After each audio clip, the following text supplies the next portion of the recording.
va Vodiy derbisi bor edi bu yerda. Andijon Navbahor, Ultras Falcons to'qnashuvi, Babayan Kapadze to'qnashuvi. Bu o'yinda Navbahor 1-0 hisobda g'alaba qozondi mehmonda va o'yindan keyin o'sha yangiliklar chiqishni boshladi. Samvel Babayan Andijondan iste'foga chiqarildi. Andijondan ketdi, u keladi, bu keladi dedi, lekin bugun yana shunaqa xabarlar keldi Andijon tarafdan. Samvel Babayanga yana imkon berildi. Umuman bu o'yin va o'yin atrofidagi voqealarga to'xtalib o'tamiz. Shavuz aka. Vodiy futbol bo'yicha ekspert. O'yin endi derbi maqomiga mos keldi deb aytish mumkin va o'yin futbol taraflama biroz yopiqroq bo'ldi. Endi muxlislar, neytral muxlislar ko'proq narsa kutgandi va ko'proq zavq olmoqchi edi, lekin o'yinning ichki dinamikasi juda yuqori bo'lgan bo'lishi mumkin, lekin o'yinning futbol u qadar yorqinlik bermadi.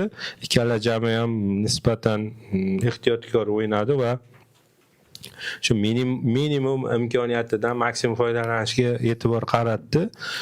Nisbatan umumiy o'yinni olib qaralsa, durangga yaqin o'yin bo'layotganda Navbahor o'sha ikkinchi bo'limdagi o'sha birinchi o'zgarishlardan keyin 3 ta o'zgarish bo'ldi. Kapadze yaxshi o'sha o'zgarishlarni amalga oshirdi va o'yin nisbatan Navbahorda jonlandi, vaziyatlar yaratdi. Jiyanov, Komilovning zarbalari juda xavfli bo'ldi va oxirida o'sha Umar Adhamzoda, adashmasam Shohruh Abdurahmonov ham 3-chi bo'lib birinchi o'sha o'zgarishda 3 talikda bor edi. Abdurahmonov Adhamzodaga to'pni uzatdi. Adhamzodadan ajoyib oshirma va Jigirinaya o'sha derbiga nuqtani qo'ydi va Navbahorga juda qimmatli 3 ochkoni taqdim etdi. Bu Navbahor uchun juda ham ahamiyatga ega, chunki jadvalda yuqorilab oldi va endi peshqadam jamoa Paxtakor va Neftchi bilan endi 3 ochkolik farq bor. Bu minimum menimcha farq. Umumiy o'yindan kelib chiqsak, Navbahor oxirgi o'sha 20 daqiqalikda ancha jonlandi. Andijon nisbatan hududiy ustunlikka ega bo'lgandi nisbatan, lekin deyarli vaziyat yarata olmadi. Butun o'yin davomida bir marotaba uzoqdan ham darvozaga aniq zarba va bu juda kam bu shunchaki statistika ham deyish qiyin. Navbahorda nisbatan ko'proq vaziyatlar bo'ldi. Rahim Davronov 2 ta vaziyatda yaxshigina qutqardi ham. O'sha qaysidir Qizilqum o'yindan keyinmi biz podkastda Rahim Davronovni gapirganimizda bizdan xafa bo'lib qolgan ekanda. O'shanda aytdim, agar misol undan keyin Neftchi bilan o'ynadi-da, derbi edi. Biz hamma o'yinga to'xtalib o'tamiz. Biz hamma o'yinni tahlil qilamiz. Agar kimdir xato qilsa, uni gapiramiz. Agar keyingi o'yinda siz zo'r turib jamoangizni g'alabasiga hissa qo'shsangiz, u paytda sizni yaxshi turdi ham deymiz-da. Misol, kecha Navbahorga Andijon mag'lub bo'lgan bo'lsa ham, 2-3 ta vaziyatda muqarrar gollardan qutqarib qoldi darvozabon. Buni aytib o'tish kerak. O'shanda ham aytdim, agar yaxshi tursangiz, albatta baribir podkastda aytib o'tamiz buni deb. Va golga boya aytdingiz, esimga tushib ketdi. Abdurahmonov, Jigariniya, Adhamzoda deb. Birinchi ko'rgan bo'lsanglar, burchak to'pini olishga Adhamzoda bordi. O'sha muxlislar uyg'otmadi. Gol urgan legioner futbolchi anaqa qildi. Shohruh bunday qildi. Almash dedi. Shohruh bordi, Adhamzodaga uzatdi. Adhamzoda to'g'ri o'sha legionerga berdi. Qayta ko'rdi-da, o'sha almashtirdi anaqani. Birinchi Adhamzoda tepmoqchi edi. Adhamzoda yoniga o'tdi edi, berdi, ko'tardi, urdi. Bu haqiqatda o'sha mashg'ulotlarda ishlangan. Menimcha ko'pchilik aytayapti, Andijonni o'z uslubida mag'lub etib ketdik deb o'sha standartdan gol urib. Endi Andijonni standartdagi uslubi Hamekov paytida edi-da. Oxirgisi. Endi chunki oxirgi yillarda Andijon bir o'sha yorqin, dominant futbol quradigan murabbiylar o'zi oxirgi 10 yillikda unaqa murabbiy bo'lmagan va asosan kim kelsa ham faqat standartdan gol urgan va shuning uchun menimcha muxlislar bu Andijon uslubi deb tan oladi-da. Boshqacha uslubda o'ynaydigan murabbiy kelmaganda bir oxirgi 10 yillikda men eslolmayman va shuning uchun ham balki bu o'sha ko'proq endi standartdagi gollar u burchak zarbasi out shu nom qolib ketdi.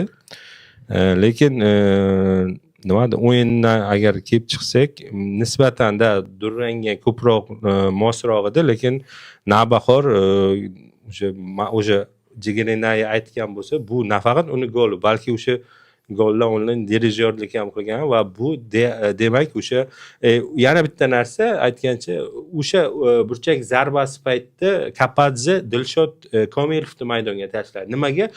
Dilshod Komilov bosh bilan juda yaxshi o'ynaydi va bu ataylab o'sha standart vaziyat uchun Dilshod Komilovni maydonga tashladi va o'sha undan samara chiqarmoqchi edi va bu to'g'ri Dilshod Komilov bo'lmasa ham Jigirinaya gol urdi va bundan ya'ni aytmoqchi bo'lganim bu Kapadzeni o'zi rejalaridan o'rin olgan ekan va taktik kurashda derbida Navbahor juda muhim g'alabani xarakter ko'rsatib g'alabani tantana qilib ketdi. Buning uchun ham bu narsani ham alohida e'tirof etsa bo'ladi. Butun o'yin davomida baribir nisbatan o'sha hududiy ustunlik Andijonda bo'lgan bo'lsa-da, baribir Navbahor o'yinni nazoratini ushlab turgan edi baribir. O'sha boya aytdingiz-ku, Andijonda oxirgi 10 yilda shu birinchi raqamda o'ynaydigan, hujumkor o'ynaydigan murabbiy kelmadi deb. Haqiqatda shu anaqa kirib kelib esimni tanib o'zbek futbolini ko'rayotganimdan beri doim Andijon ikkinchi raqamda o'ynaydi-da. O'zim Andijondanman, yoshligimda ham tushganimizda ham o'sha paytda ham shunaqa edi. Endi onda sonda tushardik. U paytda qanaqadir o'sha Toshkentda Grantro, Paxtakor, Bunyodkor borib qolsa tushardik. Bo'lmasa endi biz shahardan sal nariroqda kelib tushar. O'shanda ham shunaqa outga, nimaga ixtisoslashgan futbol o'ynardi Andijon. Va shu kuni kanalda ham yozdim. Bu yil Andijonning maqsadi boshqacha edi. Misol o'sha medallar uchun kurashmoqchi edi, xalqaro maydon uchun kurashmoqchi edi. Shunga yarasha rahbariyat pul ajratmoqchi edi-da bu yil. Va bitta joyda xato qildi. Baribir rahbariyat agar bunaqa xohlayaptimi, birinchi raqamda o'ynaydigan, hujumkor o'ynaydigan murabbiyni olib kelish kerak edi. Kanalda ham yozdim buni va hozir bu 6 ta turdan kelgan jamoa 6 ochko bilan 11-o'rinda boryapti va yana bu murabbiyga imkoniyat berildi. To'g'ri, hozir ketib uni o'rniga topish ham qiyin-da bunaqa paytda, chunki har 3 kunda o'yin bo'lib yotibdi. Hozir kim keladi, uni gaplashgungacha ham vaqt ketadi. Bir tomondan o'sha yana bitta o'yinga imkoniyat bergani ham to'g'ri bo'lgan, lekin mavsum boshidayoq jamoa rahbariyati murabbiy tanlash qarorida xato qilib bo'lgandi o'zi. Endi to'g'ri, Babayan keladi, shov-shuv bo'ladi, katta futbolchilar keladi, uni jamoasiga mana bunaqa o'yinlarda jang, shov-shuv, bir nimalar bo'ladi. Mana Navbahor bilan Andijon bo'ldi-yu, birinchi bo'lim bir 60 mi 70-daqiqagacha deylik, haqiqiy kurash bo'ldi, jang bo'ldi maydonda. Futbol bo'lmadi. Undan keyin biroz o'ynashdi. Shunaqa bo'ladi. Lekin bunaqa muxlislar hujumkor, dominant sifatida o'ynaydigan jamoaga loyiq. Hatto bu o'zini o'yida baribir, masalan, butun o'yin davomida bitta aniq zarba bu juda kamda. Masalan, muxlislar nima uchun tushadi? Baribir o'zi futbol kim uchun? Muxlislar uchun va muxlislarga baribir nafaqat maydon atrofida, maydon ichidagi futbol ichidagi shou ham kerak. Ya'ni jamoasini hujumkorligi, zarbalar, o'sha har xil emotsional kayfiyatni mayli yutadimi, yutqizadimi u futbol. Bu tavakkal o'yin. Ya'ni futbolda hech kim natijani oldindan kafolat qila olmaydi, lekin futbol, ya'ni sifatli futbolni qursa bo'ladi va uning uchun nimadir hujumkor falsafali masalan nimadir murabbiylar yoki o'shani talab qilish kerak yoki bilmadim.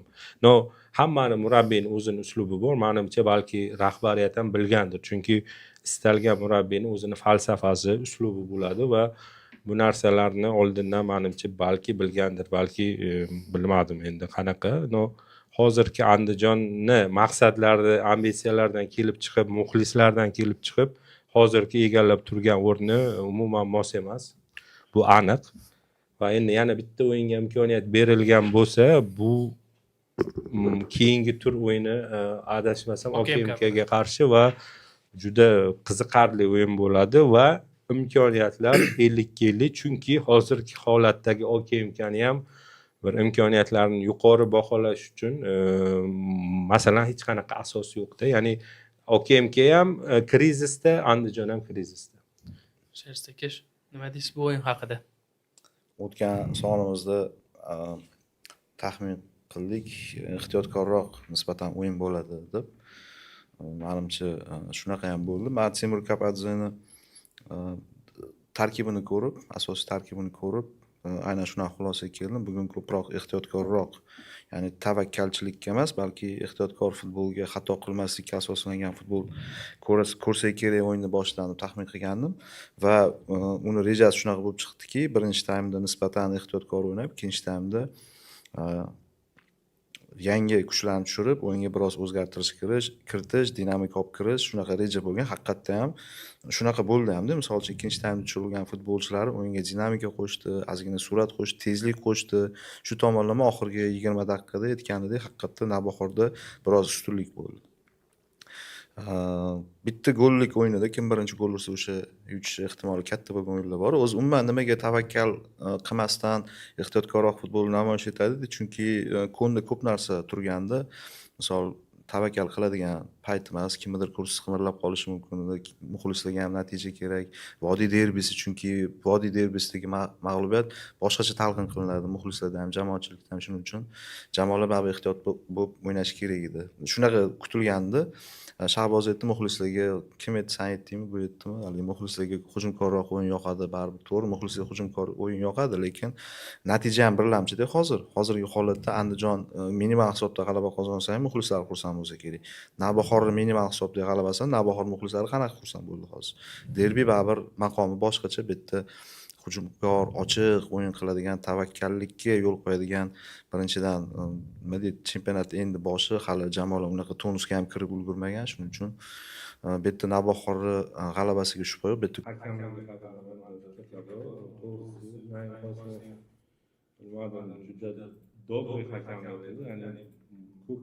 yerda vaziyatlarda o'sha sariq kartochkani ishlatadigan vaziyatlarda juda ham kech unga reaksiya qildi. Ba'zi vaziyatlarda masalan ko'p fullarni qayd etmadi, bilmadim. Bu ataylab masalan qo'yib berdimi, ya'ni kurashga yoki, lekin bu qaysidir vaziyatlarda o'sha o'yin tizginini biroz qo'ldan chiqarishiga ham sabab bo'ldi. Ya'ni futbolchilar o'zaro bahslashib ham ketdi. Derbilarda menimcha sal qattiq qo'lliroq bo'lgan ma'qul. Ya'ni mana shu taraflama Naim Qosimov biroz nimadir, kartochkani ishlatishga kechikdi deb o'ylayman. derbi mehmon buzib qo'ygisi kelmagandi, misol uchun qattiq. Lekin bu masalan yo tushundim, masalan mamlakatda bitta Xo'jayev bersa, ketidan yana bitta sariq berishga to'g'ri keladi. ikkita sariq kartochkali faol qilib, bittasida oldida masalan. Lekin yana bitta vaziyatda Katiga nisbatan juda yaqqol qoida buzarlik bo'ldi. Xavfli hududda masalan.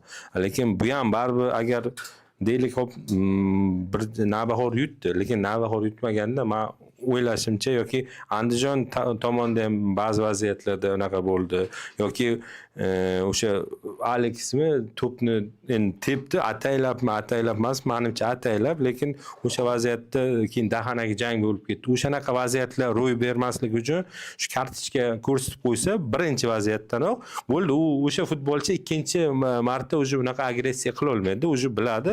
Lekin kartochkani kechiktirgan sari bo'lganda shuni tushunsa bo'ladi, lekin mamlakatda yana battar bo'lib ketishi mumkin.